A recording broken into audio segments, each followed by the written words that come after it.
My brothers, may the Lord give you peace. I wish you all the joy and peace of the celebration of the life, death, and the new life of our founder, Brother Francis, who continues to challenge us to live the gospel that we profess and to become men of deep faith, open to the newness that the Spirit of God seeks to offer to us and to all of humanity, particularly at this most difficult moment in the history of the world, where there are so many situations of conflict, situations of crisis, even for our sister Earth, the environment.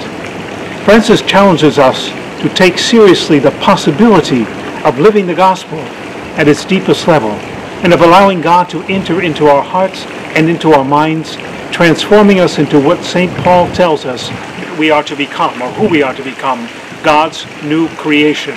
Francis challenges us and the world to put an end to all violence and revenge, to allow God to transform our hearts during this feast of Francis so that we might become instruments of God's peace for one another, that we might pursue new paths of encounter, of dialogue, and peace with all people.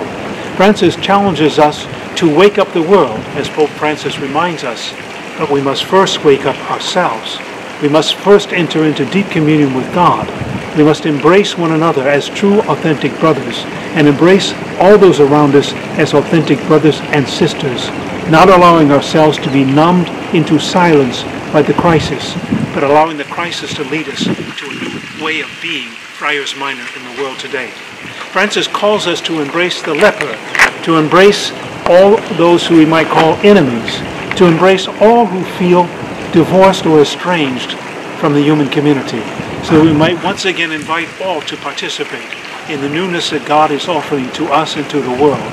My brothers, as we prepare for the beginning of this consecrated year of life, may we renew our profession of faith and our profession to the consecrated life, to the gospel life.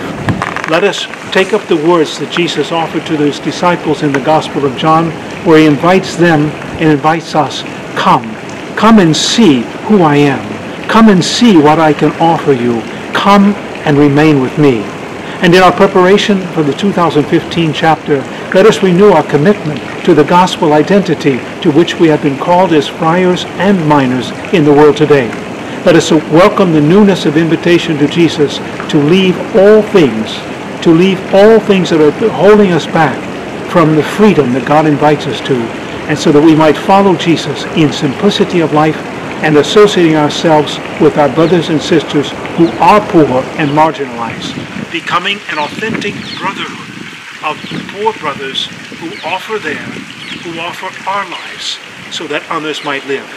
May the blessing of this feast, the blessing of the Spirit be with you, with all of our poor Clares, with all of the Conception sisters, with all members of the Franciscan family. I offer these final words: dare to live the gospel dream. Dare to live the dream.